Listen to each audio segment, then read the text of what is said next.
안녕하세요. 저는 결혼 7년 차 유부녀입니다. 주변에서 보면 시댁과의 트러블로 고민하는 사람들이 많은데요. 저 또한 얼마 전까지 시댁 일로 고민이 컸어요. 혼자서 소가리를 하다가 해결이 됐는데 그 과정이 정말 드라마틱해서 이렇게 사연을 적어보게 되었습니다. 남편의 가족은 시모와 남동생이 있었어요. 시부는 말 그대로 한량이었다고 했는데요. 집에서 탱자탱자 놀면서 돈 벌어올 생각도 안 하고 집안일도 안 하고 애들은 더더욱 안 보면서 매일 술만 마셨다고 하더라고요. 그때 당시 시모는 시집살이도 호되게 당하셨는데 그나마 자식들이 있어서 꾹꾹 참으셨다고 해요.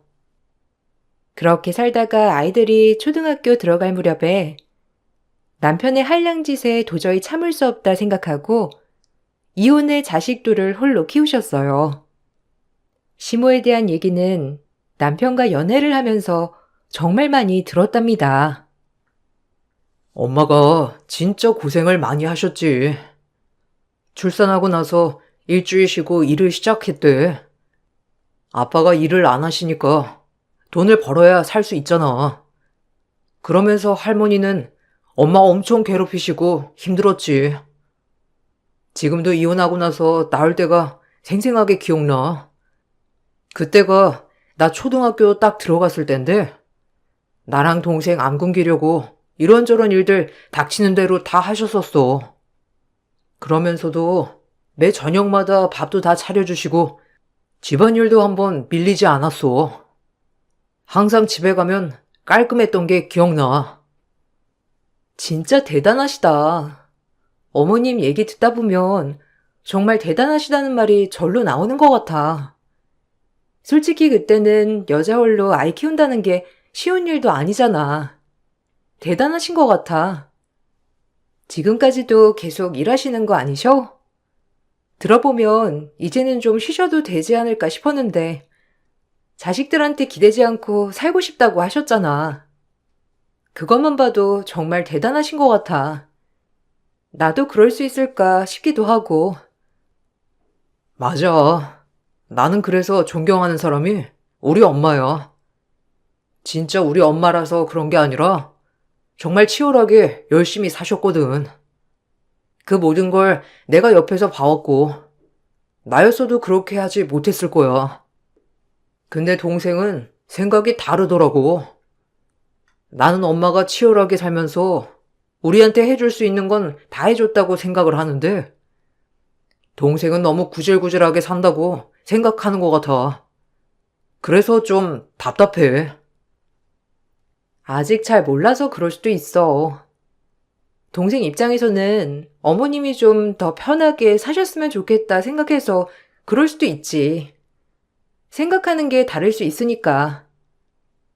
노후 준비도 다 해두셨다고 하신 거 아니었어? 그런데도 계속해서 일을 하신다는 게 정말 대단하신 것 같아. 어머님 저번에 뵀을 때는 진짜 인자하시고 너무 편안하게 해주셨는데 진짜 마음이 단단하시다. 맞아. 중간에 아빠가 애들도 있고 다시 합치자고도 했었는데 엄마가 거절했었거든.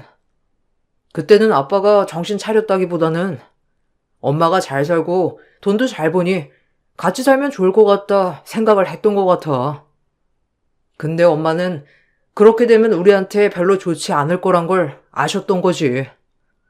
덕분에 나도 정신 차리고 살 수 있었고. 그나저나 동생은 그런 거 생각도 안 하는지 흥청망청이라 고민이네. 시모는 하루도 쉼없이 일을 하셨고 그러면서도 자식들을 위해서는 아끼지 않으셨죠. 남편은 시모가 고생하는 걸 옆에서 보고 자라면서 착실하게 컸지만 남동생은 그러지 않았던 것 같았어요. 성인이 되고 나서 갑자기 사업을 시작하겠다고 하면서 사업 자금을 달라고 한 적도 있었고 사업이 잘 안 돼서 취업을 하고 난 후에도 이곳저곳 정착하지 못하고 다니다 그만두기를 반복했어요. 시모와 남편의 가장 큰 고민도 둘째 아들이었죠. 연애를 하면서 남편의 동생을 자주 봤던 것은 아니지만 간혹 들었을 때는 대책 없이 오늘만 사는 사람 같았어요. 그에 반해 남편은 항상 성실하고 착실한 사람이었고 제조업 기업에 10년 넘게 꾸준히 다니면서 회사에서도 차곡차곡 단계를 밟아나가고 있었죠. 그렇게 저는 남편과 연애를 하다가 결혼을 결심하게 되었고, 결혼을 할 때 시모는 결혼 자금이라면서 저에게 통장을 주시기도 했어요. 은경아, 결혼 준비한다는 말을 듣고 나서 나 역시 고민이 많았어. 사실 우리 집이 애들 아버지도 없으니 홀시어머니라 부담스러워 하지는 않을까 싶기도 했거든. 그래도 이렇게 결혼을 한다고 하니 고맙기도 하고 미안하기도 하구나. 아들들을 키우면서 나 역시 일이 바쁘다는 이유로 잘 챙겨주지 못했거든. 그래서 나름 잘 키운다고 했는데도 부족한 부분이 있을지도 몰라. 어머님, 그런 건 전혀 걱정하지 않으셔도 돼요. 어머님에 대한 얘기는 정말 많이 들었어요. 오히려 너무 존경스럽고 대단하다고 생각했는걸요. 저희 집에서도 어머님 정말 대단하시다고 말하세요. 그리고 어머님이 얼마나 사랑으로 자식들을 키우셨는지 저에게 하는 말이나 행동 모두 다 너무 어른스럽고 성숙해서 오히려 어머님께 감사드려요. 잘 키워주셔서 감사합니다. 고맙다, 은경아. 나를 좋게 봐줘서 정말 고마워. 그리고 이거 너희 결혼 준비하면서 부족한 게 있으면 편하게 써라. 이거 내가 예전부터 모아온 결혼 자금이야. 아무래도 너한테 이제 줘야 할 때가 된 것 같아서 큰 돈은 아니지만 너희 작은 집 마련하는 데에는 보탬이 되지 않을까 싶다. 부족한 게 있을지도 모르지만 서로 의지하면서 살다 보면 잘 살 수 있을 거다. 어머님, 감사해요. 그렇지만 어머님, 마음만 받겠습니다. 어머님이 평생 고생하시면서 모으신 돈을 그냥 받을 순 없어요. 차라리 잘 두셨다가 나중에 저희가 정말 필요할 때 도움을 요청할 때 그때 받을게요. 지금은 저희도 저희 힘으로 시작을 하려고요. 양가 부모님 손 벌리지 않고서 저희끼리 스스로 시작을 하고 싶어서 그런 거예요. 정말 감사합니다. 아니야. 이건 받아줘. 지안이 결혼할 때 주려고 아주 어릴 적부터 생각을 했던 거니까. 내가 열심히 아들들 키운다곤 했지만 부족한 부분이 있을지도 몰라. 곁에서 잘 알려주고 혹시라도 힘들면 언제든지 나한테 말해주렴. 이걸 받는다고 해서 나한테 더 잘할 필요는 없어. 이건 지환이 몫이었으니까. 지환이가 장가 갈 때까지 내가 책임지기로 다짐했었거든. 잘 사는 게 보답하는 거니 너희끼리 잘 살면 돼. 시모는 따뜻하고 정이 많으신 분이셨고 대의적으로는 여장부 스타일이셨지만 가정에서는 누구보다 따뜻한 엄마, 시어머니셨어요. 결혼을 하고 난 후에도 시집살이라곤 하나도 없을 정도로 편안했고 오히려 시모께서 저희보다 더 바쁘셨죠.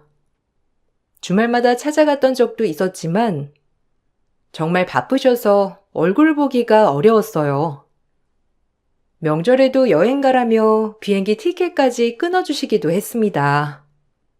그만큼 제 생각을 누구보다 많이 해주셨던 분이 바로 시모셨어요.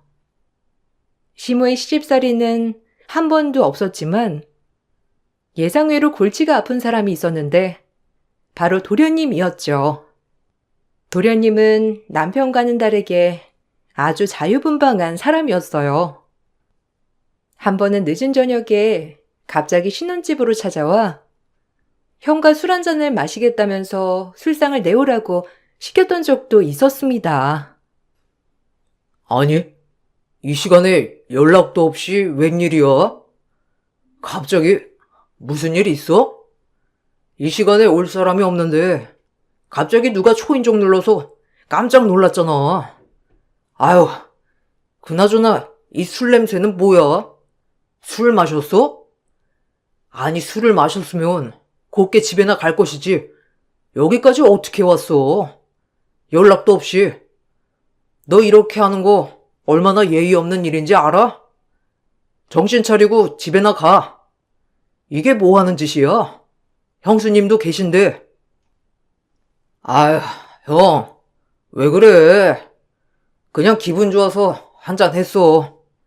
아, 나 오늘 집에 안 가고 여기서 자고 갈 거야. 괜찮죠, 형수님? 여기까지 온 김에 형, 나랑 술 한잔 마시자. 형수, 술상 좀 내와봐요. 오늘 형수 요리 실력 평가해야 되겠네.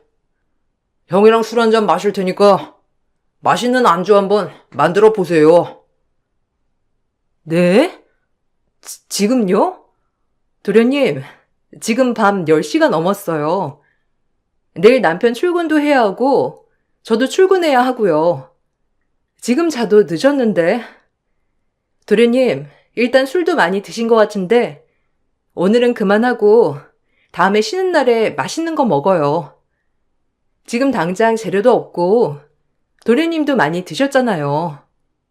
시간도 늦었으니까 얼른 들어가세요. 작은 방에 이불 꺼내줄게요. 거기서 오늘은 주무시고요. 형수, 나 안 취했어요. 그리고 오늘 꼭 형이랑 한잔 해야 되겠는데? 그냥 대충 있는 재료로 만들어 봐요.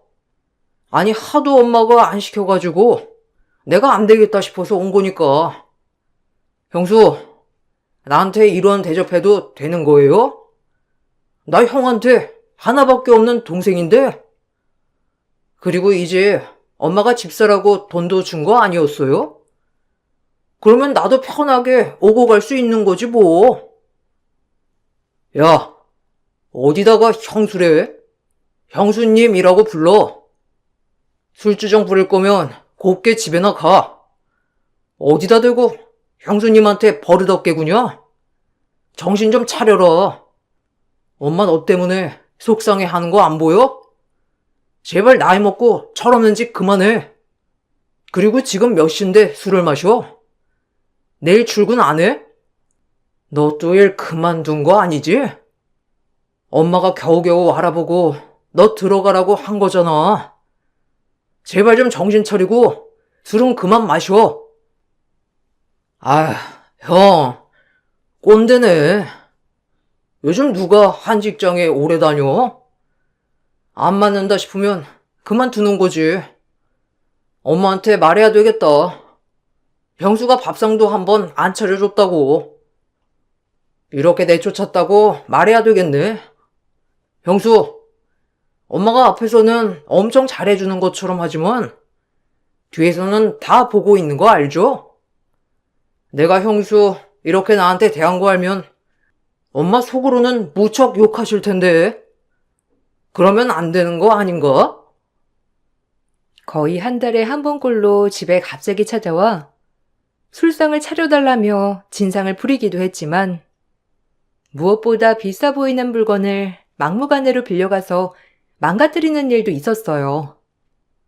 남편이 타고 다니던 차가 오래돼서 친정에서 출퇴근할 때 쓰라면서 차를 사주시기도 했는데 그때 딱 그 차를 보더니만 갑자기 도련님이 차가 고장이 났다면서 잠시 빌려가겠다고 한 적이 있었죠. 그런데 실제로는 잠깐 급한 일이 쓴 것이 아니라 차를 빌려가 놓고선 몇 주 동안 잠수를 타 버렸습니다. 나중에 시간이 지나고 뻔뻔하게 나타나서는 잘 썼다면서 아무 일 없다는 듯 가지고 온 적도 있었어요. 너 진짜? 도대체 뭐 하는 자식이냐?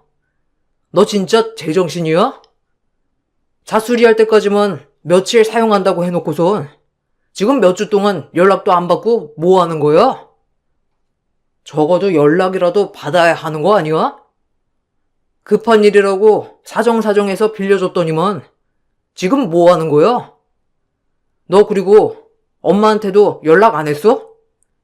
집에도 안 들어오고 자꾸는 이게 뭔데? 진짜 정신 안 차릴래? 아유, 미안. 형한테 내가 말 안 했나? 나 여자친구랑 여행 갔다 왔어. 솔직히 내 차 오래되기도 하고 연비도 안 좋잖아. 형 차 끌고 나가면 여자친구도 좋아할 것 같아서 잠깐 빌렸어.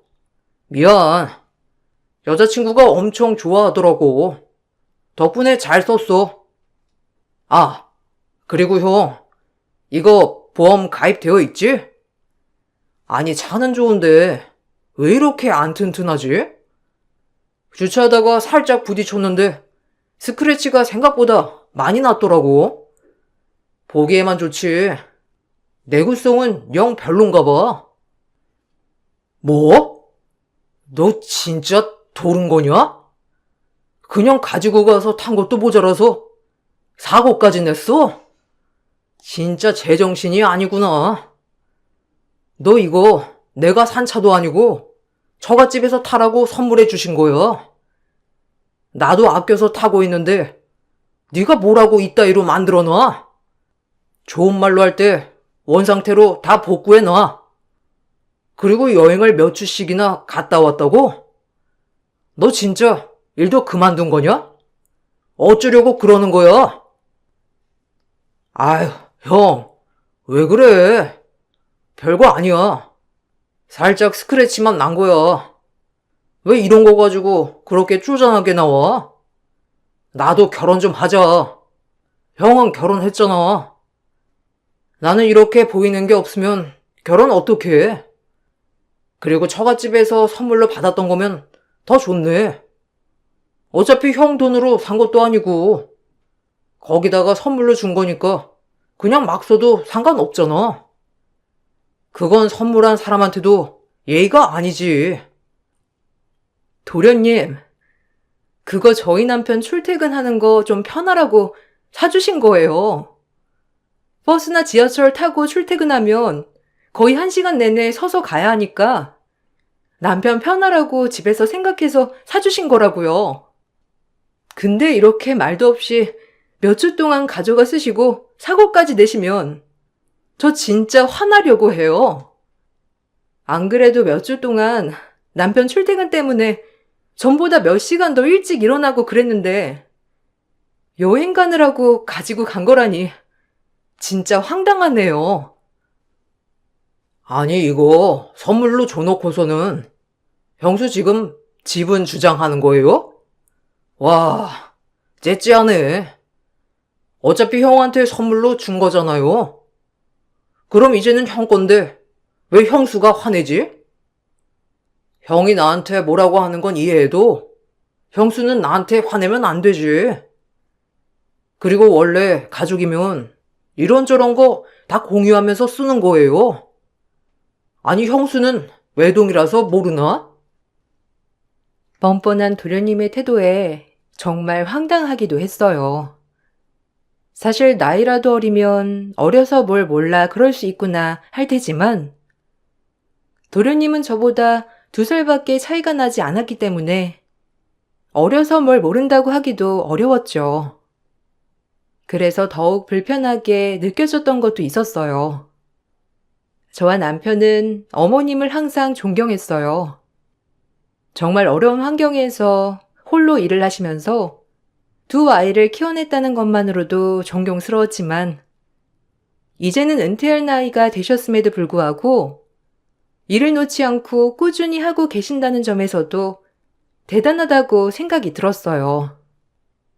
그렇지만 저희와는 다르게 도련님은 그렇게 생각을 하지 않았던 것 같더라고요. 늘 항상 어머님에 대해서는 너무 아끼고 구질구질하게 산다고 생각을 하는 듯 했습니다. 솔직히 형이나 형수 생각도 그래? 난 엄마가 왜 그렇게까지 구질구질하게 사는 건지 이해할 수가 없어. 아무리 예전에는 어려웠다곤 하지만 솔직히 지금은 먹고 살만하지 않나? 애초에 아빠랑 잘 살았으면 이렇게까지 고생하면서 살 일이 뭐가 있어. 그리고 이제는 좀 편하게 살아도 되지 않나 싶어. 아직도 이러면서 돈 버는 거 보면 여자친구네는 집안이 엄청 좋아가지고 항상 여유롭고 그런데 우리는 뭔가 쪼들리는 느낌이야. 내가 결혼하고 싶어도 창피해서 말 못하겠어. 도련님, 그게 무슨 소리예요? 어머님이 뭐가 창피해요? 저희 어렵지 않고 잘 살고 있어요. 어머님도 마찬가지시고요. 어머님처럼 지금까지 한결같이 일하시는 분이 어디 있다고 그러시는 거예요? 어머님 들으시면 서운하시겠어요. 그리고 어머님은 도련님한테 해줄 만큼 다 해주셨잖아요. 그렇게 따지면 도련님이 어머님이 지원해주신 것도 다 안 좋게 끝내신 건 아니에요? 그건 내 탓이 아니죠. 형수, 솔직히 말해보면 엄마가 좀 더 능력 있고 빵빵했으면 내가 사업 하나 말아먹는다고 해도 다시 일으켜 세워줄 수 있을 만큼 도움이 됐겠지. 엄마가 젊었을 적부터 돈 많이 벌어놓았으면 지금까지 일을 하고 있었겠어요? 나도 그래도 염치가 있으니까 다시 사업을 하고 싶어도 도와달라고 말도 못하잖아요. 어쨌든 엄마가 노후 준비한다고 열심히 일하는 것 같은데 난 엄마 노후 책임 못 져요. 도련님, 너무 철이 없으신 거 아니에요? 어머님이 누구한테 노후를 책임져 달라고 하실 분도 아니겠지만 어머님은 해주실 수 있을 만큼 최선을 다해서 해주셨잖아요. 그렇게 생각을 하시면 너무 서운하죠. 도련님이 이렇게 일도 안 하면서 탱자탱자 놀면서도 삼시세끼 따뜻한 밥 먹을 수 있는 것도 피곤한 몸 누워서 편하게 잘 수 있는 것도 다 어머님 덕이잖아요. 그럼 어머님 노후도 저희가 책임질 수 있는 거 아니에요?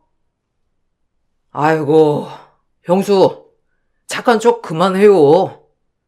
형수가 그런 거 어떻게 알아요?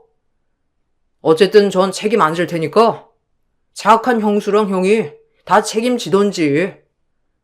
엄마는 형만 좋아하잖아요. 어차피 나는 엄마가 예뻐하지도 않고 예뻐한 적도 없어요. 사업 한 번 해서 말아먹었다고 이렇게 지원도 안 해주고 그러는 게 어디 있어? 그리고 그거 다 엄마가 다 선택한 거니까 엄마가 책임져야지 어쩌겠어요. 시모는 누구보다 열정적이고 열심히 사셨고 항상 절약하는 것이 습관이 되셨어요. 노후를 위해서도 있지만 누구보다 자식들을 사랑하셨던 분이셨기 때문에 자식들을 위해서 아끼며 사셨던 것이었죠. 그도 그럴 것이 자식들이 필요한 것이 있다고 하면 모든 것을 다 퍼주셨는데 도련님에게도 마찬가지였지만 헛된 꿈을 꾸고 있었던 도련님은 정신 차리지도 않고 항상 직업도 바꾸고 아무것도 없는 상태에서 사업만 하겠다고 난리를 피웠어요. 처음에는 도련님에게 적극적으로 지원을 해주셨지만 사업장만 오픈하고 나서 노력도 하지 않는 아들을 보면서 더 이상의 지원은 아들을 망치는 길이다 생각을 하셨던 것이죠. 그 뜻을 모르고 도련님은 항상 시모가 저희만 좋아한다고 말을 했고 그 때문에 시모의 가장 큰 걱정거리가 도련님이었어요. 너도 알다시피 우리 지영이 너무 철이 없어. 그래서 내가 정말 걱정이다. 내가 눈 감기 전까지 걔 철이 들지 모르겠네. 지혜비 탱자탱자 놀면서 돈만 쓰고 있는 거 배우지 말라고 힘든 상황에서도 이혼하면서 치열하게 살았는데 지영이한테서 그 모습이 보이니 정말 속이 타 못 살겠구나. 얼마 전에는 여자친구랑 결혼해야 한다면서 돈을 달라고 하는데 정말 내가 자식을 잘못 키웠나 싶다. 어머님, 너무 걱정하지 마세요. 그래도 언젠가는 철이 들겠죠. 뒤늦게 철드는 사람도 있다고 하잖아요. 저 역시 저희 부모님한테는 항상 철없는 딸이에요. 어머님이 어떤 게 걱정하시는지 잘 알고 있어요. 저희도 도련님 만날 때마다 항상 얘기도 많이 하고 있고, 아직은 도련님이 어머님 깊은 뜻까지는 잘 모르는 것 같지만, 금방 알 수 있을 거라 생각해요. 그럴까? 난 너무 걱정이다. 애들한테 해줄 수 있는 만큼 다 해주면 애들이 알아서 고마움을 느끼고 감사함을 느낄 거라고 생각을 했는데 그게 아니구나. 결혼을 한다고 하더라도 걱정이야. 밖에서 보이는 지영이는 멀쩡해 보일 수 있지만 사실상 그런 게 아니잖니. 직장이라도 진득하게 다니던지 자기 줏대가 있으면 좋으련만 이리저리 팔랑거리면서 휘둘리고 다니니 결혼한다는 게 좋은 일인지도 모르겠다. 어머님, 저희가 잘 얘기해 볼게요. 지원 씨도 요즘은 도련님이랑 자주 얘기하려고 노력하더라고요. 도련님도 그래도 어느 정도 생각이 있을 테니 어려운 일 있으면 옆에서 잘 도와줄 거예요. 어머님, 너무 걱정하지 마시고 조금 더 시간을 두고 지켜봐요. 철없는 시동생은 시간이 지나도 철들 줄 모르고 어린애처럼 굴었어요. 그런 시동생이 결혼을 할 여자라면서 여자친구를 데리고 왔죠. 전부터 만나고 있었던 여자친구였는데 실제로 보고선 저희는 깜짝 놀랄 수밖에 없었습니다. 바로 남편의 회사 부대표 딸이었던 것이었어요. 지영이가 만나고 있다는 사람이 부대표님 딸일 줄이야. 아, 정말 몰랐네요. 지영이, 넌 알고 있었어? 아니, 한 번 말을 꺼내본 적도 없어서. 그럼 3년을 사귀면서 우리만 몰랐던 거야? 전에 회사 창립 행사할 때 오신 적 있으시죠? 그때도 별말이 없었는데 지영이랑 교제 중이셨겠네요. 와, 진짜 놀랐습니다. 지영이가 만나고 있는 사람이 부대표님 딸이라니 깜짝 놀랐네요. 형, 이제 잘 보여야 되겠네. 우리 만날 때부터 나야 알고 있었지. 내가 여러 번 말했잖아. 여자친구 집안이 워낙 빵빵하다고. 형이랑 형수 언제 할까 싶었는데 3년을 사귀는 동안 한 번도 모르더라고. 여자친구도 몇 번 형이랑 형수 봤다고 했는데 그때도 한 번 말 안 했나? 암튼 그렇게 됐어. 소개는 따로 안 해도 될 것 같고 우리 결혼하려고. 여자친구 집에는 먼저 인사드렸어. 만나서 반가워요. 지영이가 누구랑 결혼을 할 수 있을까 싶었는데 너무 참한 사람을 만난 것 같아서 다행이네요. 집에 먼저 인사드렸다니 잘했네. 우리 집은 보다시피 홀어머니의 아들 둘이에요. 그렇지만 그런 거 부담스럽게 생각하지 않아도 돼요. 결혼하고 둘이서만 잘 산다면 그것만으로도 좋으니 부담 갖지 말고.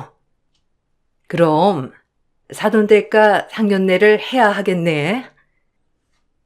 아, 그런 거 걱정하지 마. 그냥 엄마는 결혼식장만 오면 돼.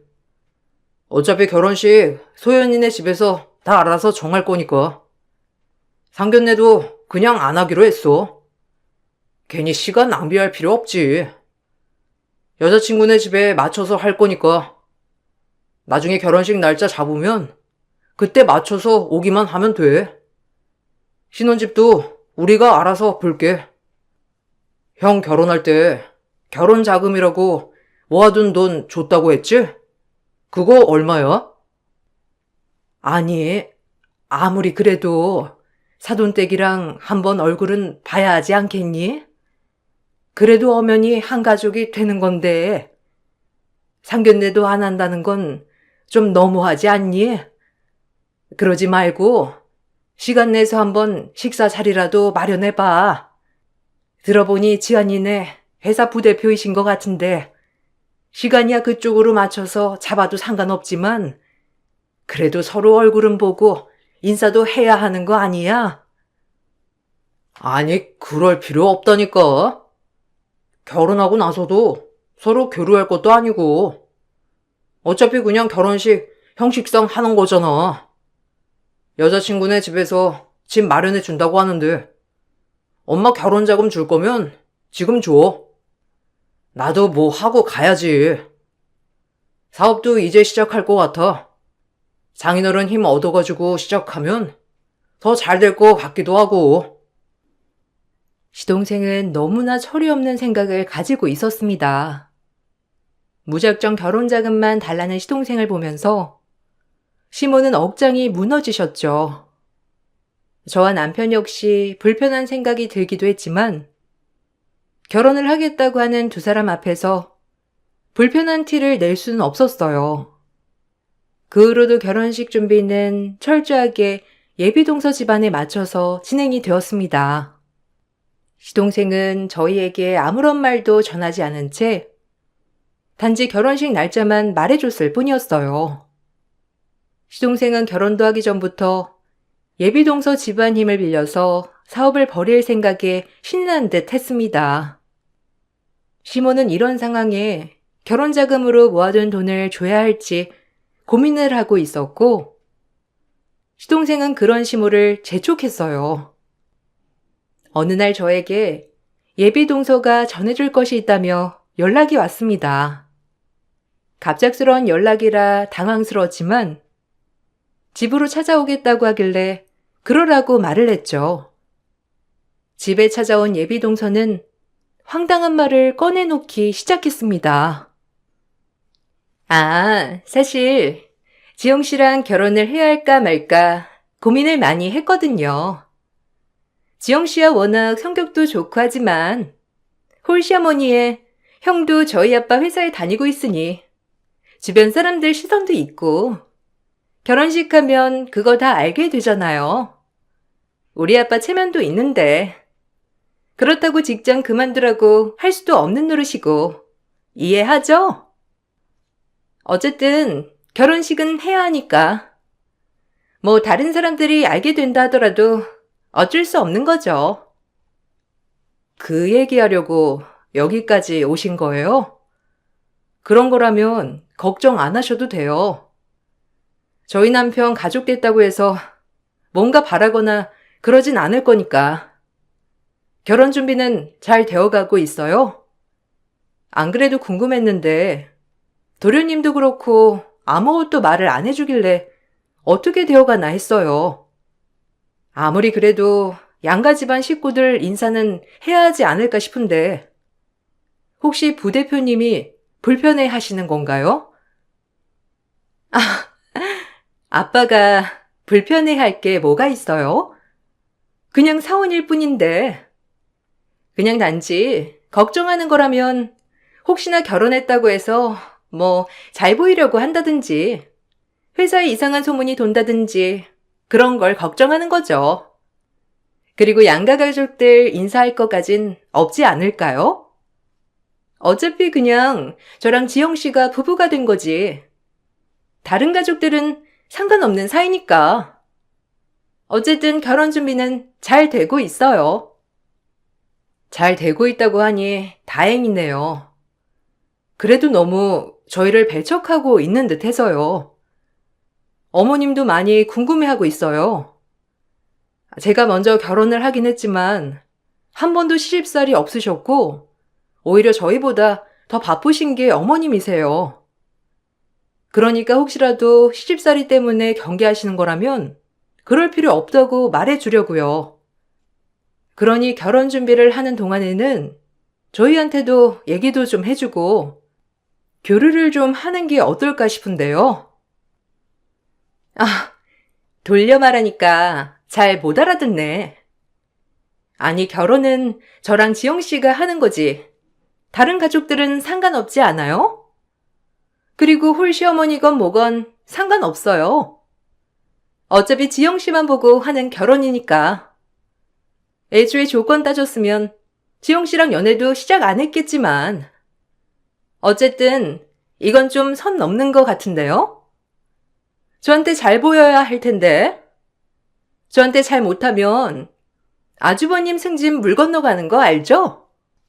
아무리 그래도 이런 식으로 무례하게 굴면 안 되죠. 먼저 결혼했다고 꼰대짓은 다 하고 있네. 네? 뭐라고요? 아니, 제 말은 그 뜻이 아니고요. 아니, 그것보단 제가 무슨 선을 넘었다고 그래요? 따지고 보면 결혼하는 건데 결혼한다고 통보만 하고 의논하는 것도 없고 그리고 오늘 와서도 이게 무슨 말이에요? 잘못하면 승진이 물 건너 간다니요. 그쪽이야말로 이상한 말 한 거 아니에요? 당신한테 잘 보이고 말고에 따라서 승진이 좌지우지 되는 거면 그게 더 이상한 거 아니냐고요. 그럼 그렇지 않겠어요? 나 당신 남편 회사 부대표 딸이에요.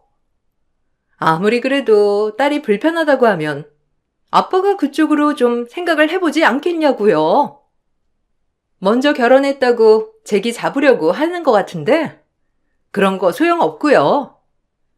오늘은 이거 전해주려고 왔어요. 저희 청첩장 나왔거든요. 어차피 손님이라고 해도 거의 우리 아빠 손님일 텐데 그냥 자리만 채우러 오라고요. 이게 뭐 하는 짓이야? 그나마 아내라도 제정신이네 만난 것 같아서 다행이라고 생각했건만 둘이 아주 똑같네. 청첩장? 이거 필요 없으니까 당장 나가. 그 손바닥만한 게 회사냐? 싹싹 빌어. 어디서 갑질하고 있어? 예비 동서의 말에 집에 있던 시몬은 제 명함을 가지고 예비 동서 얼굴로 던졌습니다. 사실 예비 동서가 막무가내로 찾아오기 전 시몬은 시동생 결혼 때문에 걱정이 앞서 저희 집으로 온 상태였거든요. 방에서 기다리고 계셨던 시몬은 예비 동서가 하는 말을 듣고선 참다 못해 뛰쳐나오셨고 길길이 화를 내셨어요. 그리곤 제 명함을 예비 동서에게 던지셨습니다. 전 남편 회사의 원청업체 대표이사였기 때문이었죠. 남편 회사의 원청업체는 원래 제 아버지가 하는 회사였습니다. 그곳에서 어릴 적부터 일을 했고 전 대표이사로 재직을 하고 있었어요. 하청업체의 부대표 딸이 찾아와 자신에게 잘 보이지 않으면 남편의 승진에 영향이 있을 수 있다는 황당한 말에 저도 화가 났지만 시몬은 더욱더 화가 나셨습니다. 그 후로 시몬은 저희 아빠에게 연락을 하셨어요. 당신이 자식을 잘못 키워 하청업체 부대표 딸인 사람이 저에게 남편 승진을 빌미로 압박을 가했다면서 미안하다고 사과를 하셨죠. 이렇게 아빠의 귀에 이 사건이 들어가게 되면서 아빠는 하청업체를 교체하는 상황까지 이르게 되었어요. 남편은 회사를 그만두었고 저희 회사로 들어오게 되었어요. 워낙 능력도 좋았던 사람이었지만 의리로 회사에 쭉 있었던 것이었거든요. 예비 동서는 이 사건으로 저에게 사과를 하러 찾아오기도 했어요. 저기, 잘못했어요. 정말 미안해요. 제가 주제도 모르고, 그렇지만 하청 계약까지 연장을 안 하시는 건 너무 하신 거 아닌가요? 언니 말대로 그런 게 일에 연관이 되어 있다면 안 되는 거잖아요. 한 번만 잘 말해주시면 안 될까요? 저희 아빠가 회사에서 쫓겨나셨어요. 저 때문에 하청 일도 끊기고 큰 계약을 했던 곳에서 끊겼다면서. 다시 계약만 해주신다면 제가 앞으로는 주제 넘지 않고 잘할게요. 아니요. 그럴 필요 없습니다. 그쪽이 무슨 생각으로 지금까지 살아왔는지 잘 알겠네요. 도련님이 그나마 제대로 된 사람 만나서 정신 차리나 했더니만 똑같은 사람을 데리고 와서 참 놀랐어요.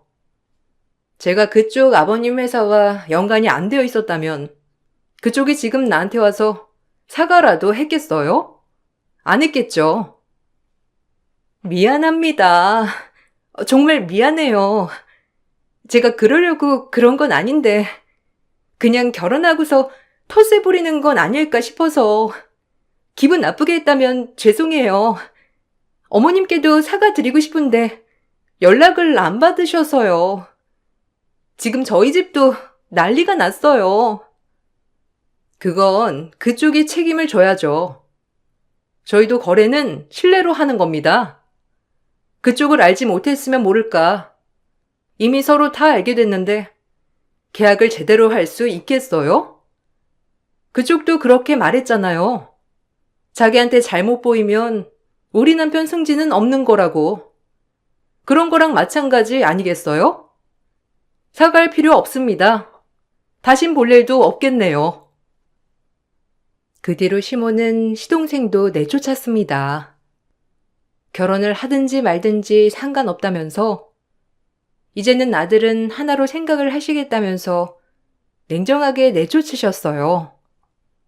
처음 시동생은 예비동서 집안으로 들어가 살 생각이었지만 제 직장에 대해서 말을 안 해줬다면서 예비동서 집안에서는 시동생을 안 받아줬다고 하더라고요. 그 뒤로 시동생은 온갖 일을 하면서 겨우겨우 하루 일당을 벌며 지냈고 그제야 엄마가 얼마나 고생을 하면서 자신들을 키웠는지 알게 되었다고 해요. 시모는 아직까지 시동생을 용서할 생각이 없다고 하셨어요. 이번 기회로 시동생이 정말 정신 차려서 자신의 인생을 스스로 잘 꾸려나갔으면 좋겠네요. 제 긴 사연을 들어주셔서 감사합니다. 항상 행복한 하루 보내시길 바랄게요. 안녕하세요. 저는 도무지 시모의 행동에 대해 이해를 할 수가 없어 사연을 신청하게 되었습니다. 잘못을 인정하고 현재의 상황을 바로잡는 게 우선인데 못 먹는 감을 쳐다보고 있는 시모가 가족들에게 많은 실망을 안겨주었고 지금은 모두가 등을 돌려버려 결국 혼자가 되었는데도 아직까지도 정신을 못 차리고 있는 중입니다. 처음에 시동생이 결혼 소식을 발표하면서부터 집안에 균열이 생기게 되었는데요. 예비동서로 들어오게 될 사람이 한의 원장이라는 말을 듣게 되면서부터 시모의 행동 또한 많은 변화가 생겼습니다. 그리고 그런 시모의 모습이 그동안 며느리로 살아온 저를 어떻게 생각하고 있었는지도 알 수 있는 계기가 되었죠. 시동생이 한의 원장과 결혼할 계획을 가지고 있다는 말이 나왔을 때 시모는 남편도 능력 좋은 여자를 만날 수 있는데 그렇게 하지 못했던 과거의 선택이 많이 아쉽다면서 제가 며느리로 들어온 거에 대해 후회를 하고 있었어요. 저는 예상하지 못했던 말을 듣게 된 터라 상당히 큰 상처를 받았었고 그동안 며느리로 살아온 시간들이 헛되었다는 걸 확실하게 느낄 수가 있었습니다. 제가 앞에 있는데 그런 말들을 아무렇지도 않게 꺼내다는 것 자체가 저를 며느리로서 마음에 들지 않았지만 어쩔 수 없이 받아줬다는 걸 알게 됐을 땐 눈시울이 붉어질 정도로 기분이 정말 안 좋았어요. 이렇게까지 상처를 크게 받게 된 이유는 그동안 며느리로의 삶을 되돌아봤을 때 시모는 항상 저에게 좋은 말을 아끼지 않았었고 딸처럼 대해주셨어요. 시댁에 가면 저 혼자 모든 걸 감당하는 게 아닌 시모가 옆에서 많은 것들을 도와주셨는데 그런 시모의 행동에 항상 감사함을 느꼈습니다. 그리고 시모와 둘이서 문화생활까지 즐길 정도로 정말 사이가 좋다고 생각했었는데 그런 행동들이 전부 가식과 거짓이었다는 걸 알게 되면서부터 더 이상 시모에게 마음을 열고 다가갈 수 없었어요. 이미 시모의 관심사는 곧 인사를 오게 될 예비 동서에게 온정신이 쏠려 있었습니다. 시동생에게 언제 어디서 만나게 됐는지부터 시작해 예비 동서의 집안은 어떤지 쉬지 않고 질문을 던지는데 그런 모습을 지켜보고 있던 남편이 시모의 말을 자르면서 불만을 터뜨렸어요. 지금 저희들 앉혀놓고 뭐 하자는 거예요? 이 사람과 잘 지내시더니 어떻게 면전에 대고 며느리로 들인 걸 후회한다는 말을 하세요? 동생이 결혼하려고 데려오겠다는 여자는 한의 원장인데 이 사람은 일반 직장인이라고 벌써 차별을 두시는 거예요? 그동안 얼마나 잘했는지 그런 건 어머니한테는 중요하지 않아요? 이 사람밖에 없다고 동네가 떠당할 정도로 자랑하고 다니더니 그런 행동들이 전부 진심이 아니었던 거예요? 내가 뭘 어쨌다고 그러니? 나는 속에 있는 말도 못하는 거야? 며느리가 하나일 때랑 둘일 때는 당연히 다른 거지. 그리고 능력 있는 여자 충분히 만날 수 있는 자격과 조건이 됐었는데도 신중하지 못했던 너한테도 문제가 있는 거지. 내가 처음부터 너희 둘이 결혼하는 걸 적극적으로 밀어준 것도 아니고 진지하게 생각해보라고 너한테도 몇 번이나 얘기했던 건 그래도 어느 정도 집안이 좋아야 우리 집안의 이미지도 좋아지는 건데 딱히 내세울 것도 없는 여자를 데려왔을 때 엄마가 느끼는 감정에 대해서는 조금이라도 생각은 안 해봤니? 너 혼자 좋다고 끝나는 문제가 아닌데도 그때 당시 너는 엄마 말 듣지 않고 결혼 강행했잖아. 마음에 들지 않아도 내가 지금까지 며느리와 좋게 지내려 했던 건 아쉬우니까, 이용해 먹기 딱 좋으니까, 그리고 심심하니까 데리고 있었던 것뿐이다. 시모의 말이 끝난 뒤 저는 더 큰 상처를 받았고 남편은 앞으로 들어오게 될 새 며느리와 잘 지내보라면서 자리에서 먼저 일어났어요. 저 또한 아무 말 없이 남편의 뒤를 따랐지만 시모는 신경조차 쓰지 않고 새로 들어오게 될 며느리에 대해 궁금한 점들을 물어보고 있었어요. 차에 올라탔을 때 뒤따라 나온 시부는 씁쓸한 얼굴 표정을 보이시더니 너무 마음에 담아두지 말라면서 말로만 저러는 거라고 애써 좋게 마무리 지으려 하셨지만 저희 부부는 시부의 말에도 서운함은 역력했어요. 그날 이후 남편은 제가 곁에 없어봐야 정신을 차릴 것 같다면서 당분간 연락하지 않고 지내는 게 좋을 것 같다고 시모에 대한 실망스러운 감정을 집으로 돌아가는 동안 계속해서 표출했어요. 그렇게 시모와 연락을 하지 않고 일주일 정도 시간이 흐른 뒤 주말을 하루 앞두고 시동생이 저희 집에 찾아왔어요. 저희 부부는 무슨 이유 때문에 왔는지 알고 있었지만 시동생의 부탁을 들어주기에는 안 좋은 감정이 풀리지 않아 쉽게 답을 주지 못했습니다. 그럼 평생 영 끊고 살 거야? 형은 내가 결혼을 안 했으면 좋겠어? 나도 분위기가 이렇게까지 안 좋아질 거라곤 전혀 예상하지 못했다고. 아무리 화가 나도 이번 주말에는 꼭 와줘야 되는 거 아니야? 형수님도 함께 자리를 채워주셔야죠. 불만 같은 건 내일 다시 풀어도 되잖아요. 도련님이 결혼하는 건 당연히 축하받을 일이고 저희 또한 가족으로 들어오게 될 그분이 어떤 사람인지 확인해 보고 싶지만 괜히 또 갔다가 그때보다 더 크게 얼굴을 붉히게 될까봐 내키지 않는 건 사실이에요. 도련님도 그때 어머님이 잘못하신 걸 알면서도 아무 말도 하지 않았잖아요. 그건 더 큰 싸움으로 번지게 될까봐 그런 거지. 저도 저희 엄마의 행동이 잘못됐다는 건 알고 있었어요. 형수님 마음 충분히 이해되고 지금 많이 힘들다는 거 알고 있는데요. 이 문제는 저희 엄마와 형수님과 둘 사이의 문제지. 제가 결혼하는 데 있어서 방해가 되면 안 되잖아요. 네가 결혼하는 건 당연히 중요한 일이지만 이번 같은 경우 우리가 꼭 참석할 필요는 없잖아. 앞으로 상견례도 있고 결혼식도 있는데 굳이 우리가 참석해서 분위기만 안 좋아진 것보단 너랑 재수 씨랑 단둘이 조용한 분위기에서 대화하는 게 훨씬 좋을 것 같은데? 그렇게 알고 그만 돌아가라. 시동생은 원하는 답을 듣지 못해서 기분이 안 좋았는지 얼굴을 붉히면서 불만을 한 차례 털어놓은 뒤 집으로 돌아갔어요.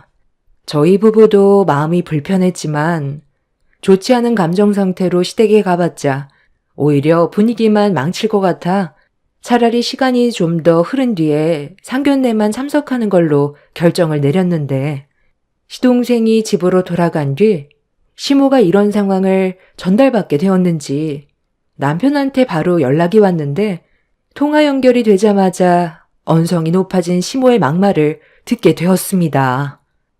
너는 형이라는 게 생각이 그렇게 없니? 동생이 결혼하겠다는 여자를 처음으로 집에 데리고 오는 건데 얼마 전에 엄마랑 그런 일이 있었다고. 안 오겠다고 하면 동생이 입장이 어떻게 되겠어? 너희 집에 가서까지 와달라고 부탁을 했으면 일단 오고 나서 서로 안 좋은 감정에 대해선 나중에 풀면 되는 건데 너희들이 중요한 날에 오지 않으면 예비 며느리가 우리 집안을 어떻게 생각하겠니? 쓸데없는 말은 하지 않을 테니 와서 자리 좀 채우고 할 일도 많으니까 좀 도와주고 해라. 어머니는 동생 결혼만 중요하고 저랑 이 사람이 받은 상처에 대해서는 전혀 신경을 쓰지 않는 것 같은데 미안하지도 않으세요? 그동안 이 사람이 얼마나 많은 걸 챙겼는데 한의 원장이라는 한마디에 달라질 수가 있어요? 제가 오죽했으면 동생이 집에까지 찾아와서 자리 좀 채워달라고 했는데도 거절했겠냐고요. 남편은 제가 받았던 상처에 대해 화가 많이 났는지 시모에게 불만을 한가득 터뜨렸어요. 그렇게 남편과 언성을 높이면서 대화를 주고받다가 시모가 저와 통화 좀 해야 될 것 같다고 하길래 전화를 바꿨는데 제가 받자마자 쉬지 않고 쏟아낸 말에 기분이 확 상했어요. 제가 중간 역할을 너무 못한다고 말을 함부로 하시는데 도대체 뭘 잘못했길래 욕을 먹어야 하는지 모르겠더라고요. 그래서 저 또한 참고 있던 불만을 쏟아내 버렸습니다. 도대체 제가 뭘 잘못했길래 이런 대우를 받아야 하는 거죠? 지금까지 어머님 비위 맞추느라 고생한 건 저라고요. 며느리로서 그동안 정말 많이 노력했는데 결국 돌아오는 건 저를 며느리로 들인 거에 대해 후회한다는 말밖엔 없었잖아요. 그 말 한마디에 저를 어떻게 생각하셨는지 전부 알 수 있게 됐다고요. 그래서 안 올 거냐? 네가 마음에 들지 않는 점에 대해서 얘기 좀 할 수 있는 거지. 그 말 한마디 했다고 집안 분위기를 이렇게까지 안 좋게 만들어? 괜히 더 큰 문제 일으키지 말고 일단 이번 주말에 무조건 들리도록 해라. 네가 우리 집안의 며느리로 들어왔으면 아무리 문제가 생겼어도 해야 될 역할은 하고 나중에 다시 얘기하든지 해라. 더 이상 큰 소리 내는 거 싫으니까 이번 일만큼은 좋게 해결하고 너는 그날 나랑 따로 좀 다시 보는 걸로 하자. 알겠니? 시모와 문제가 생긴 걸로 시동생의 결혼을 망치지 말라며 주말에 무조건 시댁으로 내려오라고 단호하게 말한 뒤 전화를 끊어버렸습니다.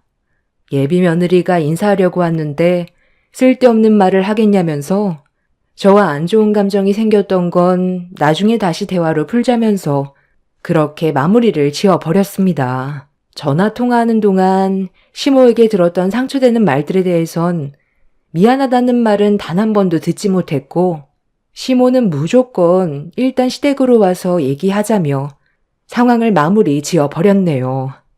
남편의 깊은 한숨에서 느껴지는 고민은 저도 알고 있었지만 시동생이 결혼을 하고 싶어서 저희 집에까지 찾아와 자리를 채워달라고 부탁까지 했는데 무작정 무시하는 건 아닌 것 같아 어쩔 수 없이 시댁에 발을 들였습니다.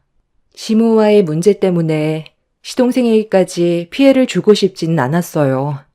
나중에 저희 부부가 참석하지 않았다고 평생 동안 안 좋게 얘기하실까봐 차라리 그냥 얼굴 비추는 게 뒤탈이 없을 거라 생각하게 된 거였죠. 그렇게 남편과 함께 시댁에 발을 들이는 순간 시모는 저를 급하게 주방으로 불렀어요.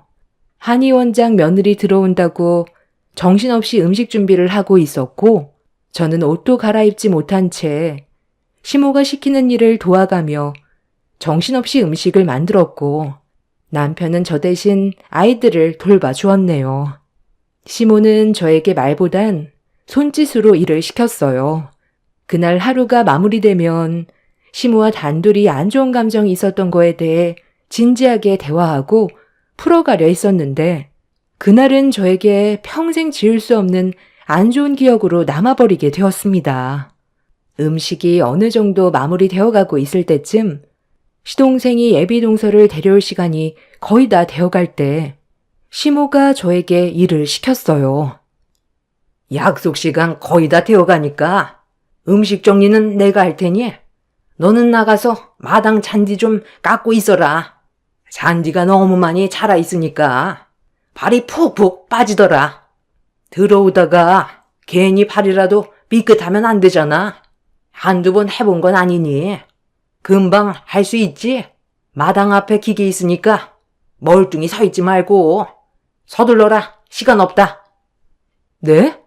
아니, 시간이 얼마 남지 않았는데 지금 잔디를 깎으라고요? 아까 들어왔을 때 보니까 크게 걸리적거릴 정도는 아니던데. 음식 준비하느라 땀도 많이 나고 옷도 못 갈아입고 있어서 잔디를 깎기에는 좀 무리가 있어요. 앞마당이 작은 것도 아니고 200평이나 되는데 저 넓은 곳을 깎는 데만 시간이 얼마나 많이 걸리는데요. 나중에 그 일랑 도련님한테 부탁하면 편할 텐데 굳이 지금 할 필요 있어요? 시모는 할 수 있는 데까지만 하라면서 대문에서 현관문 앞에까지만이라도 서둘러 하라고 저에게 화를 냈어요.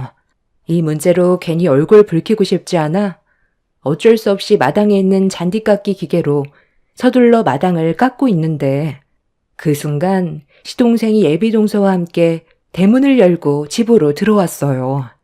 시동생이 저의 만신창이가 된 모습을 보곤 당황해하고 있었는데 그 사이 시모가 현관문을 열고 시동생과 예비동서를 반갑게 맞아주었습니다. 저도 서둘러 옷을 갈아입고 준비를 해야 될 것 같아 따라 들어가려 했는데 예비동서와 눈이 마주쳐서 인사를 주고받으려던 찰나 시모의 한마디가 저를 충격에 빠지게 만들었어요. 시모가 저를 시댁 집안의 큰 며느리로 소개해 주는 게 아닌 정원사라며 집안의 음식이 식겠다고 시동생과 예비동서를 집안으로 서둘러 밀어 넣었습니다. 시동생은 시모의 말에 당황한 표정으로 저를 바라보며 집안으로 들어갔는데 기분이 상당히 안 좋았어요. 아침 일찍 시댁에 와서 힘들게 음식 준비하고 땀 흘린 상태로 잔디 깎아달라고 하도 그래서 어쩔 수 없이 마당 잔디를 깎았는데 그런 저를 보고 정원사라고 말을 했을 땐 엄청난 상처로 돌아오게 되었죠. 그때 괜히 온 것 같아 후회를 하고 있었는데 남편이 현관문으로 들어오는 저를 보곤 깜짝 놀라 어떻게 된 일이냐고 물어봤어요. 2층에서 애들을 돌봐주고 있었기 때문에 어떤 상황인지 전혀 알지 못했던 남편은 만신창이가 되어버린 저의 모습에 경악을 했어요. 화가 많이 난 얼굴로 시모에게 한마디 하려 하길래 남편의 팔을 붙잡았습니다. 시동생과 예비동서가 왔는데 분위기를 망치는 건 아닌 것 같아 나중에 다시 얘기하는 게 좋을 것 같다고 남편을 진정시켰어요. 그렇게 저는 급하게 옷을 갈아입은 뒤 서둘러 자리에 참석을 했고 시부도 시간 맞춰 집으로 들어와 모두가 식탁에 둘러앉아 식사를 시작했어요. 저희 부부 빼곤 즐거운 식사를 하고 있는데 저는 기분이 별로 좋지 않아 표정 관리가 쉽지 않았어요. 남편도 마찬가지로 이용만 당한 것 같은 느낌이 들었는지 묵묵히 밥을 먹으면서 아이들을 챙겼고 저는 빈 그릇에 반찬을 채우고 있는데 예비동서의 입에서 나온 한마디에 순간적으로 제 모든 행동이 멈춰버렸어요. 어머님, 아버님, 앞으로 제가 꾸준하게 건강관리 해드릴 테니 앞으로 지인분들 저희 한의원 소개 많이 해주실 거죠? 오시는 분들 공짜로 한약 지어드릴 테니 소문 좀 많이 내주세요. 요즘 경기도 안 좋은데 건강 챙기셔야죠. 이번에 어머님, 아버님 제 덕에 무료로 보약 한 채 지어드린 거 괜찮으셨죠? 이런 것도 저니까 해드리는 거지. 다른 한의원에서는 저처럼 신경 써주지 못한다니까요. 말 나온 김에 예비 아주머님 댁에도 무료로 한약 한 채 지어드려야겠네. 이번에 시간 내서 한의원에 한번 들리세요. 검사받고 몇 달치 지어드릴 테니 건강 관리하세요. 제가 이 사람 아니었으면 한의원 운영하는 거 정말 힘들었을 텐데 사람들 소개를 많이 해줘서 입소문이 났는지 요즘 정신없을 정도로 많이 바쁜 시간을 보내고 있거든요. 그래도 가족을 우선시 챙겨야 되니까 제가 먼저 건강 관리해드리고 보약까지 챙겨드릴 테니 이번에 시간 내서 꼭 와주세요. 공진단 많이 들어보셨죠? 그 비싼 걸 공짜로 드릴 수 있다니까요. 안 나도 내 아들한테 대충 듣긴 했는데 정말 그게 가능한 거니? 너무 퍼주는 것 같아. 한의원 망할까봐 걱정했는데 지금 돈을 쓸어 담는다며? 아무래도 제가 그만큼 노력을 했기 때문에 환자분들께서 제 마음을 아시고 소문을 잘 내주셔서 그런 거 아니겠어요? 아버님, 어머님도 이번에 공진단 챙겨 드세요. 아, 당연히 그래야지.